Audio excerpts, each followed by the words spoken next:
13 में भगवान क्या बताते हैं, 13 मिनट भी बचे हैं क्लास के और 13 चैप्टर भी है, जिसको बोलते हैं प्रकृति, आनंद लेने वाला और चेतना।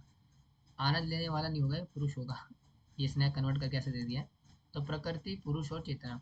तो यानी कि इस अध्याय 13 के अंदर भगवान श्री कृष्ण तीन चीजों की चर्चा करते हैं, प्रकृति के बारे में, आनंद लेने वाला यानी कि पुरुष के बारे में, और चेतना के बारे में, कॉन्शियसनेस के बारे में। यानी कि भगवान से पूछते, अभी अर्जुन पूछेंगे पहले अध्याय में, पहले वर्ष के अंदर, कि प्रकृति, पुरुष, चेतना, सब चीजें क्या होती है। अर्जुन के मन में सवाल आता है। फिर इसी को लेकर के भगवान तीन बड़े बड़े चैप्टर लेते हैं, अगले छोटे छोटे। प्रकृति चैप्टर 14, प्रकृति के गुण। चैप्टर 15 पुरुषोत्तम योग, यानी कि पुरुष, पुरुष कौन है। और 16 17 मतलब जिसमें कि दैवी स्वभाव क्या होते हैं, आश्री गुण क्या होते हैं और उसके हिसाब से श्रद्धा किस प्रकार से बटी हुई है। और फिर 18 चैप्टर आता है कंक्लूजन। इस प्रकार से पूरा ब्रेक डाउन रहने वाला है। So now without wasting time let's get started, कि अर्जुन भगवान श्री कृष्ण से अध्याय 13 की शुरुआत में क्या कह रहे हैं। तो अध्याय 13 पाठ श्लोका नंबर 1। अर्जुन उवाच प्रकृतिं पुरुषं चैव क्षेत्रं क्षेत्रगमेव च एतद्विदितुमिच्छामि ज्ञानं ज्ञेयं च केशव। श्रीभगवानुवाच इदं शरीरं कौन्तेय क्षेत्रमित्याभिधीयते एतद्यो वेत्ति तं प्राहुः क्षेत्रज्ञ इति तद्विदात्। तो बहुत कुछ आया इसके अंदर। पहले अर्जुन कुछ कह रहे भगवान से। अर्जुन ने कहा, हे मेरे प्रिय कृष्ण, मैं प्रकृति, पुरुष, खेत, खेत नहीं क्षेत्र होगा, क्षेत्र के ज्ञाता, क्षेत्र, क्षेत्र के ज्ञाता, ज्ञान, ज्ञान के विषय के बारे में जानना चाहता हूँ, ज्ञेय, ज्ञान और ज्ञेय, इन पांच चीजों के विषय में जानना चाहता हूँ। तो भगवान ने कहा, हे कुंती पुत्र, इस शरीर को क्षेत्र कहते हैं और जो इस शरीर को जानने वाला है उसे क्षेत्र के कहते हैं। कुछ की टर्म्स हैं, नोट कर लो, आपके काम आ सकती है। तो अर्जुन भगवान से पूछते हैं पांच चीजों के बारे में। क्या? प्रकृति क्या है, पुरुष क्या है, क्षेत्र क्या है, क्षेत्रज्ञ क्या है, ज्ञान क्या है और ज्ञेय क्या है। छह चीजें पूछते हैं। क्या क्या पूछा, मैंने दोबारा बोलता हूँ, क्या क्या पूछा अर्जुन ने भगवान से। प्रकृति क्या है, पुरुष क्या है, क्षेत्र क्या है, क्षेत्रज्ञ क्या है, ज्ञान क्या है और ज्ञेय क्या है। और भगवान इसको बताने वाले हैं कि क्या क्या चीजें होती है। सबसे पहले क्या बता रहे हैं कि हे कुंती पुत्र, इस शरीर को क्षेत्र कहते हैं। तो अर्जुन के पहले सवाल का जवाब मिल गया कि क्षेत्र क्या है। क्षेत्र मतलब शरीर, द फील्ड, इस बॉडी को क्षेत्र कहा जाता है। और इसको जानने वाला यानी कि द नोअर ऑफ बॉडी, यानी कि जो व्यक्ति इस शरीर को जानता है वो क्या कहलाता है, क्षेत्र के। तो यानी कि अर्जुन ने जो पूछा क्षेत्र क्या है, क्षेत्र के क्या है, तो भगवान ने क्या बताया, क्षेत्र का मतलब होता है शरीर, यानी कि जो हमारी बॉडी है, ये जो मटेरियल बॉडी है, इसको क्षेत्र कहा जाता है। और इस मटेरियल बॉडी को जानने वाला क्षेत्रज्ञ कहलाता है। तो दो हो गए छह में से। अब बाकी चार बताएंगे कि प्रकृति क्या है, पुरुष क्या है, ज्ञान क्या है और ज्ञेय क्या है। चार चीजें बताएंगे। दो बता चुके हैं कि क्षेत्र, क्षेत्र के क्या है, क्षेत्र क्या है शरीर, और क्षेत्र के कौन है, शरीर को जानने वाला। अब आगे बताते हैं ज्ञान के विषय में। Let's see. क्षेत्रज्ञं चापि मां विद्धि सर्वत्रेषु भारत, क्षेत्रज्ञो नारं क्षेत्रज्ञयोर्ज्ञानं तज्ज्ञानं मतमं मम। हे भरतवंशी, तुम्हें यह समझना चाहिए कि मैं सभी शरीरों में ज्ञाता हूँ। तो यानी कि वास्तव में जो ज्ञाता है क्षेत्रज्ञ, क्षेत्रज्ञ कौन है, जो कि नोअर ऑफ द बॉडी, जो कि क्षेत्र को जानने वाला है, उसे क्षेत्रज्ञ कहते हैं। लेकिन भगवान यहाँ बता रहे कि सारे क्षेत्रज्ञों में वास्तव में मैं ही एकमात्र क्षेत्रज्ञ हूँ, क्योंकि मैं सबके क्षेत्र को जानता हूँ और इस शरीर और उसके ज्ञाता को समझना ही ज्ञान कहलाता है। यही मेरा मत है। तो ज्ञान भी आ गया। पहले क्या पूछा अर्जुन ने, क्षेत्र, क्षेत्र, प्रकृति क्या है, पुरुष क्या है, क्षेत्र क्या है, क्षेत्रज्ञ क्या है, ज्ञान क्या है, ज्ञेय क्या है। तो मैंने क्या बताया, क्षेत्र क्या है, शरीर, क्षेत्रज्ञ कौन है, जानने वाला शरीर को, और सबसे जो प्रमुख है जानने वाला मैं हूँ। यानी कि मैं, अभी आगे बोलेंगे भी, कि सबों के क्षेत्र को जानने वाला हूँ, ठीक है। और क्षेत्र को जानने वाला क्षेत्रज्ञ कहलाते हैं। तो क्षेत्र का मतलब शरीर, क्षेत्रज्ञ का मतलब होता है शरीर को जानने वाला। और जो ये जानता है, क्या जानता है, कि तुम्हें यह समझना चाहिए कि मैं सभी शरीरों को मैं कहता हूँ, यानी कि भगवान वो मास वास्तव में क्षेत्रज्ञ हैं, जो कि सभी के हृदय में बैठ करके परमात्मा रूप में सभी के क्षेत्र को जानने वाले। अगर कोई व्यक्ति इस बात को जानता है कि भगवान सबसे बड़े क्षेत्रज्ञ हैं, यानी कि भगवान सभी के क्षेत्रों को जानते हैं, सभी के शरीर को जानते हैं, तो इस ज्ञान को, इस वास्तव में नॉलेज को ज्ञान कहा जाता है। तो तीसरे क्वेश्चन का जवाब मिल गया, ज्ञान। आज उन्होंने 6 पूछे थे, प्रकृति, पुरुष, क्षेत्र, क्षेत्रज्ञ, ज्ञान गई, तो जिसमें से 3 का जवाब मिल गया।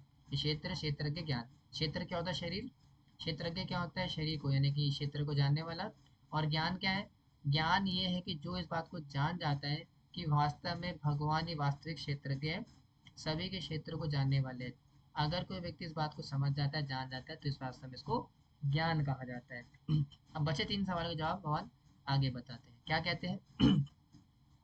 तथा क्षेत्रं यच्चिदृश्य याद्विकारे यतश्च तत् स च यो यत्प्रभावश्च ततः सामेन मे शृणु। अब आप कृपया इस कार्य क्षेत्र के मेरे संक्षिप्त विवरण को सुनो, और ये कैसे घटित होता है, इसमें क्या परिवर्तन होते हैं, ये कहाँ से उत्पन्न होता है, कार्य क्षेत्र का ज्ञाता कौन है, इसका क्या प्रभाव है। तो यानी कि अब भगवान बताते हैं क्षेत्र के बारे में।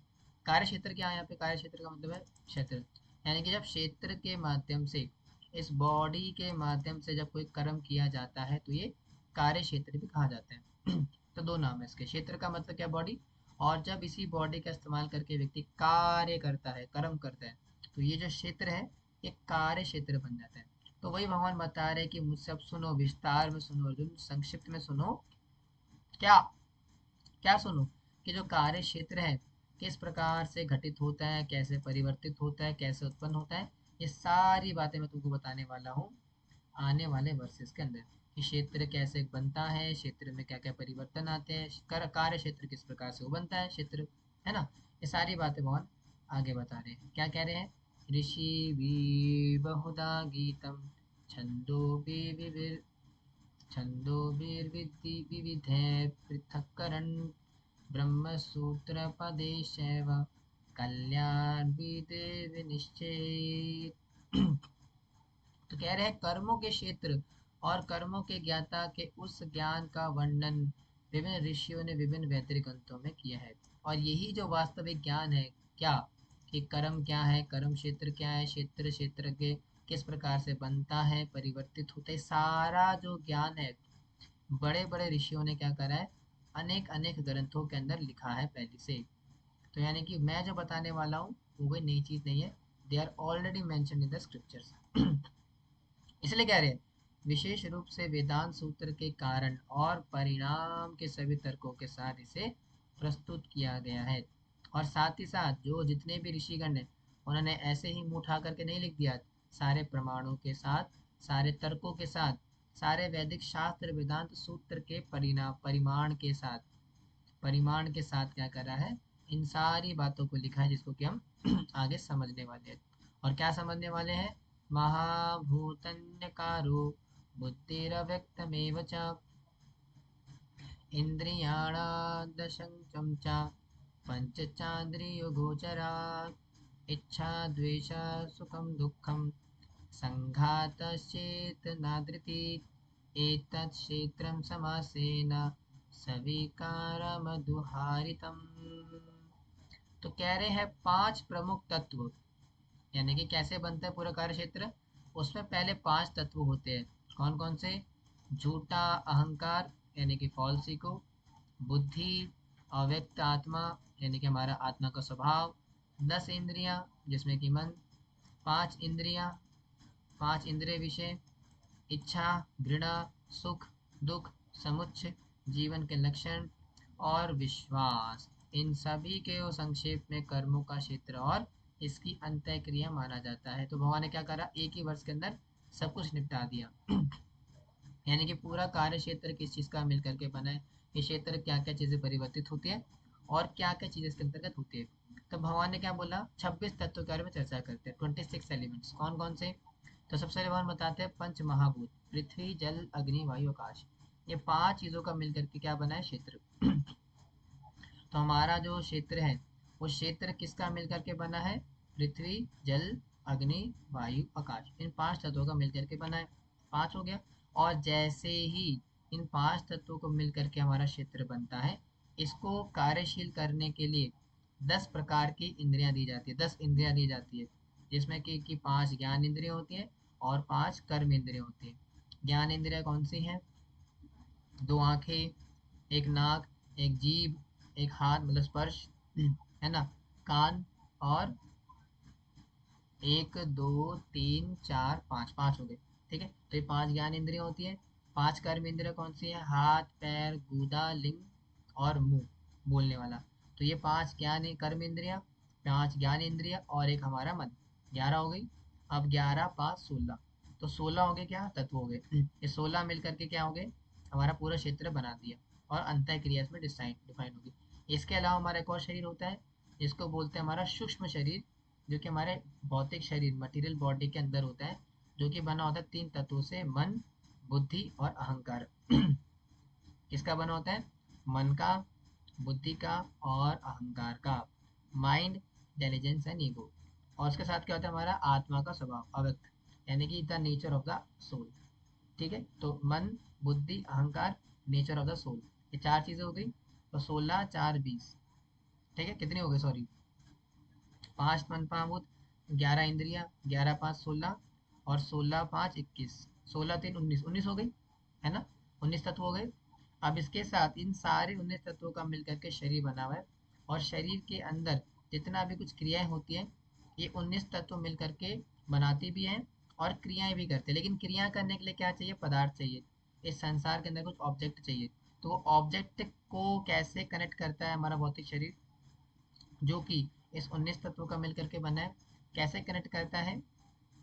उसके लिए बनी है 5 तन मात्रा, या 5 विषय वस्तुएं: शब्द, स्पर्श, रूप, रस, गंध।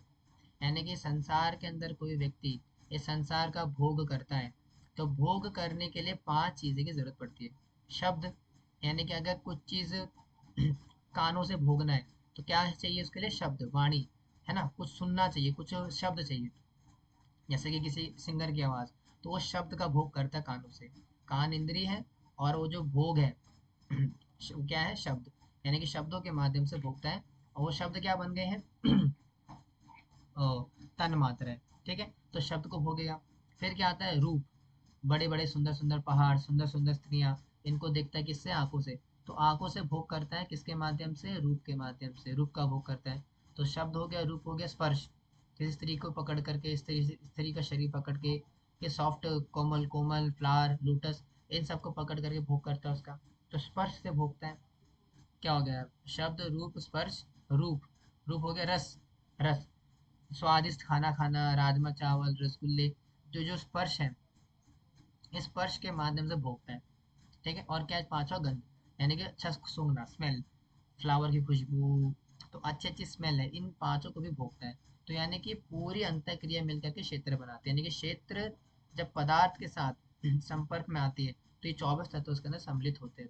यानी कि संसार के अंदर कोई सा भी भोग हो, किसी भी प्रकार का भोग क्यों ना हो, वो इन सारे के सारे जो भोग है, इन 24 तत्वों के अंतर्गत आते हैं। और इन 24 तत्वों को मिला करके ही हमारा भौतिक शरीर भी बना हुआ है, और भौतिक शरीर की जितनी भी क्रियाएं होती है, इन 24 तत्वों के संबंध से ही होती हैं। ठीक है जी, तो यहीं पे रखते हैं इसको फिलहाल, कल इसके आगे से करेंगे 8 to 12, और छोटा चैप्टर ये भी जल्दी फिनिश हो जाएगा। ठीक है जी, तो कल 13 भी कंप्लीट कर लेंगे, और ट्राई करेंगे कि 14 भी थोड़ा बहुत हो जाए। ठीक है जी।